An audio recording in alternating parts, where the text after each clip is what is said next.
This week, Tom King finally did the deed. He got Jenny Sparks, number 1, Dok's number 5 character, something like that, of his all-time favorites. I thought this comic book was a hot mess, but Dok vehemently disagrees with me. I don't know if I'd say vehemently disagrees with you. I just disagree with you. There's a lot of nonsense in this comic. There is a lot of Tom Kingness in this comic, but it does still have potential. My thing is that I've always hated, ever since New 52, sticking the Wildstorm characters in the DC universe. This had all of the same telltale problems where these characters don't fit. The only thing you can do is either make them the bitch of a bunch of existing DC characters or try to make them punk a bunch of mainstream DC characters out. This particular comic opted for option 2. I do not know Jenny Sparks like you do. I'm Yes. not the Authority fan that you are, but I have read quite a bit of, some elite kind of stuff with Manchester Black. I felt like I was reading Manchester Black. Did he just lift the character directly from Jenny Sparks? Because Manchester Black really doesn't have a moral center, and I always thought Jenny Sparks had that moral center, and that's why she was so affected by the tragedies of the 20th century. Like, she was almost like connected to the feeling and the spirit of the people. Yes, you are correct. And this story missed that mark completely. Jenny did not feel like Jenny. Like, as much as I love Joe Kelly and the way he created the Elite as a commentary on the Authority, Manchester Black was a caricature of Jenny, and this is almost a caricature of Manchester Black. It has traces of, Jenny Sparks' DNA, but it felt like she was completely disconnected from the world that she lives in. I know that it's trying to do this callback to Stormwatch 37, and nothing here felt like a Jenny Sparks that had been reborn, because she's now in 2024. She shouldn't be the spirit of the 20th century in the 21st century, unless this is some weird Tom King commentary on the fact that culture kind of stagnated after 2000. So let's talk about the art in this comic book. Is it Jeff Spokes? It is Jeff Spokes. There are a lot of Tom King-isms to the art, where you've got lots of 9-panel grids, you've got lots of short little panel breaks and everything. I will give the artist this. He's the one that's taken the script and made the panel layouts work and exciting, instead of just being the same thing over and over and over and being very boring and stale and repetitive. He gave this comic book some life.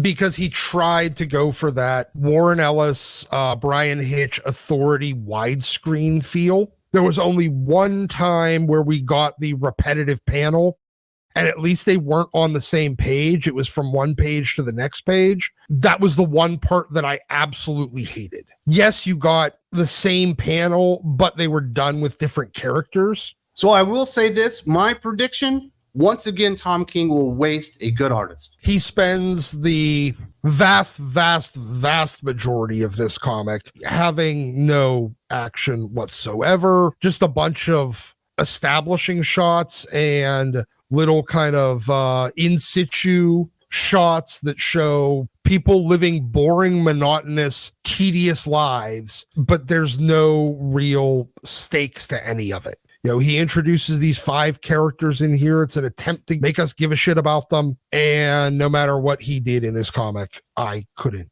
care. We've talked about Jenny Sparks a little bit and why it's a little off. The best way to describe the character is she's a condescending bitch, which I don't think is completely out of character for Jenny, but she does actually have a moral center that's completely apparently missing in here.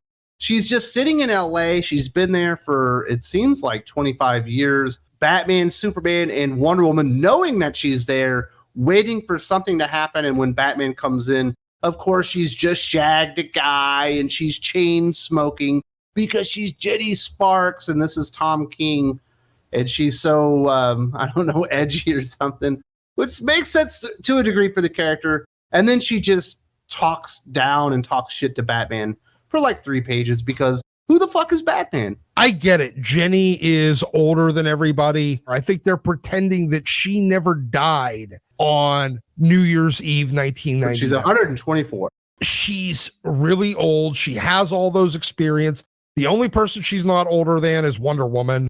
She's doing that been there, done that, disenchanted thing that is somewhat on point for Jenny, but feels like a lazy carbon copy. Warren Ellis was the only guy that could really effectively do Jenny Sparks. He's Mark Miller did in that Jenny Sparks, The Secret History of the Authority miniseries that came out after she died, but she's been dead for 25 years in the comics, and nobody's seen Jenny Sparks since. Tom King was trying to write the character, but it was just, he never got her. Elijah Snow was born for a purpose. Axel Brass was born for a purpose. Jenny Sparks was born for a purpose, and her purpose was to die at the end of the century and be reborn again for the spirit of the next century.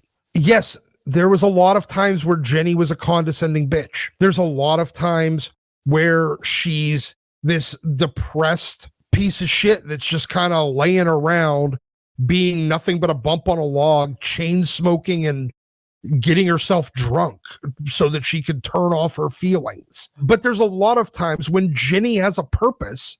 Jenny isn't a bitch. She's trying to make the world a better place.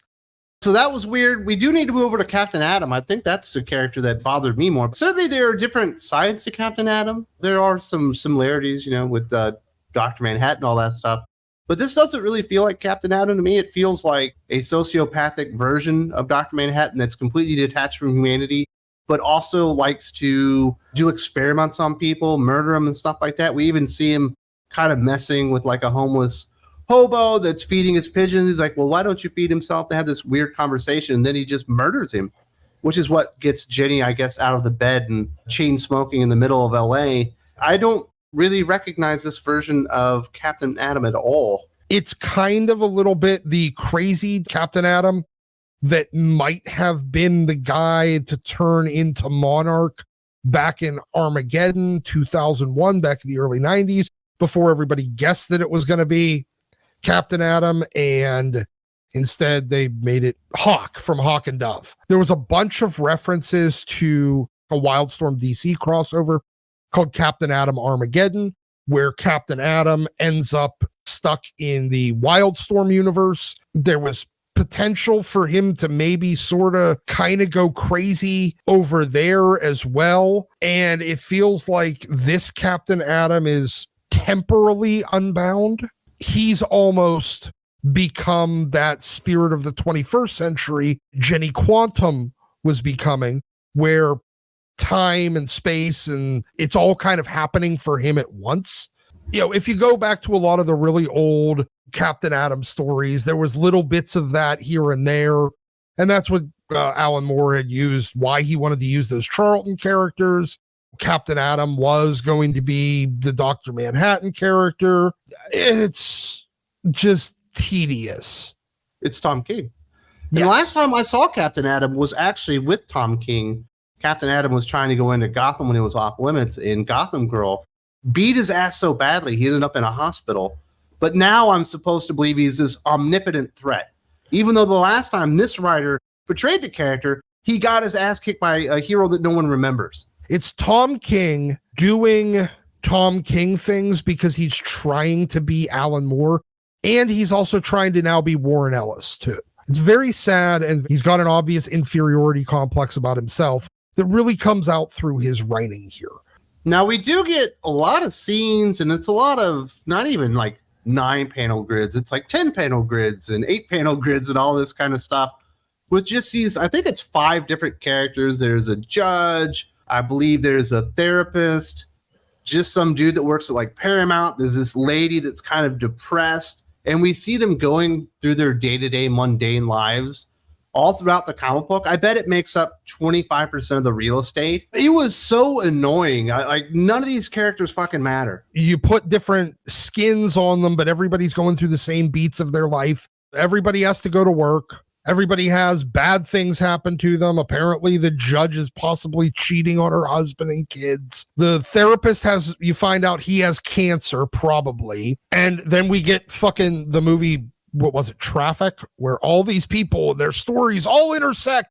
They all end up in this bar that Captain Atom decides to walk into. Well, we haven't got to that part, Doc. We've actually got some major events to hit before we get to where these jabronis end at the end.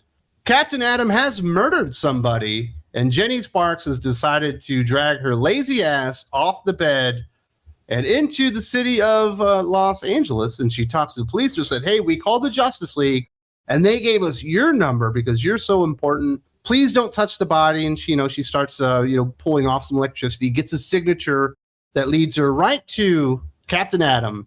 And we have a confrontation between naked Captain Atom and Jenny Sparks. She thinks this is going to be a run of the park. She even says, fuck Superman, because Superman's not powerful enough to do anything to you, Captain Atom. And that didn't bother me to see her get murdered at the end. I can understand her being because Batman can be condescending. Batman had seen her earlier in the book. And her being kind of condescending right back to Batman, I could understand that. But her fuck Superman thing, Jenny Sparks, if we go back to Wildstorm, she had a love interest and he was called the High. He was essentially the Superman of that Earth. He had, as a baby, fallen to Earth in a shift ship from a parallel universe, crashed on Earth, was raised in, Kansas back in the early 20th century, and became this symbol of fucking hope that she absolutely loved up until the time where he smashed himself into the shield around Skywatch and died. Did she not believe in him and him being the best of us and able to change the world? She would absolutely fucking see Superman as exactly the same character. She would not go all fuck Superman, but her just coming in and playing I guess I just got to kick your ass now. That's not fucking Jenny. That's Tom King, who Tom King thinks Jenny is. She eats it. She gets one right in the throat. And he just chokes her and breaks her neck, I think, right there in the street. Yeah, because she underestimates him. Jenny would never underestimate an opponent. And then she dies, ends up in the fucking morgue in this scene where she's dying. And right after she dies, where it starts kind of almost her life flashing before her eyes. During this conflict, Captain Atom made a couple of comments, and Jenny Sparks actually, and this is where I actually have hope for this series. Jenny Sparks, her life flashes before her eyes, and you see a bunch of shit that never happened in the comics. But then you see some memories of her with the Authority fighting Kaizen Gamora's, clone army that got sent out and was attacking London. That was in Authority #1. Captain Atom referenced the fact that, he had been there. He remembers her, except for he shouldn't remember her because she was fucking dead. He remembers the Midnighter and he remembers the Authority and being shuttled into that other universe because he kicked the shit out of the Authority in that. Now, granted, I fucking don't like Captain Atom's Armageddon story. It's not a very good comic, but at least it's referencing shit that happened in that universe. So it's like she's remembering stuff that didn't happen in the DCU that happened in the Wildstorm universe. That's where I have hope, because maybe at the end of this, we will reestablish the Wildstorm universe. Hope in one hand and shit in the other, Doc. I think you're expecting too much. She doesn't stay dead for very long because we do have Captain Atom going by a bar. It happens to be the same bar that those 5 random people have ended up in because their lives suck so bad, and he goes in there and basically takes them hostage. So we got Captain Atom in a bar with 5 hostages. The police are outside. Jenny Sparks, the spirit of the 20th century, has arrived on the scene, even though she just died. Not sure how she came back, and that's kind of how they end the thing. Obviously, Jenny's powers are still the same. She is electricity. The fact that she keeps asking people for a light, she could convert her entire body into electricity. She can literally snap her fingers and light her own cigarette with a spark from her fingers. That's why she called Jenny Sparks and not Jenny Electrical Grid. That's why there's always this crack of lightning when she lands, because she's actually transforming herself into electricity up into the clouds, firing across the sky, and coming back down in the form of a lightning bolt and reforming her body. There you go. She should need some smokes, but that's where we leave the story off there, Doc. And me personally, and I have a different relationship with the Wildstorm universe, I have a different relationship with Jenny Sparks. And in fact, I have a different relationship with Tom King as far as a reader. I think this is as bad or worse than Heroes in Crisis #1, and even worse than Wonder Woman #1, which I thought was awful. I think this is a terrible, terrible start.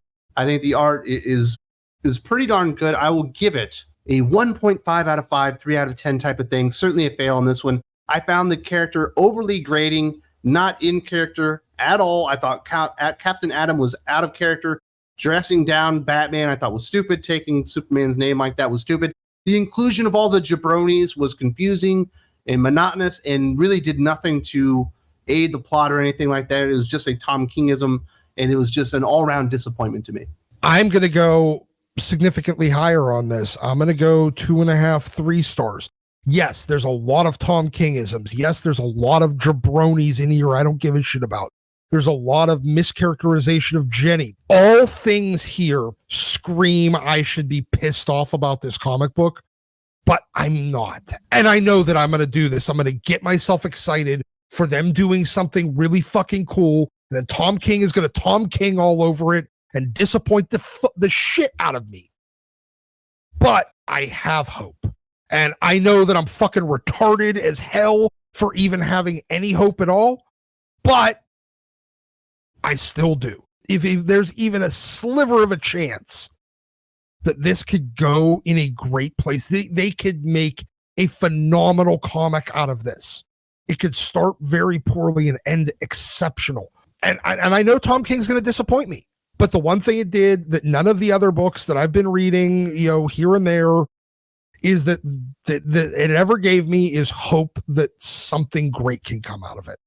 And that's why I got to give it a decent grade. 3 Man, stars. I love it.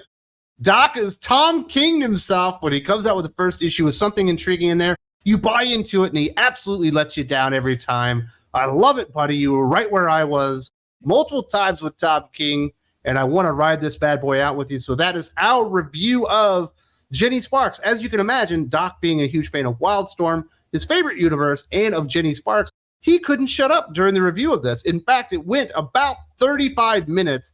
We ain't putting out a 35-minute review on YouTube. It's much longer if you go to Think Critical Patreon. The Dok is right here. Dok Unfiltered, and you also get the unfiltered review of Wolverine Revenge #1. If you haven't seen that, there's a link in the video description.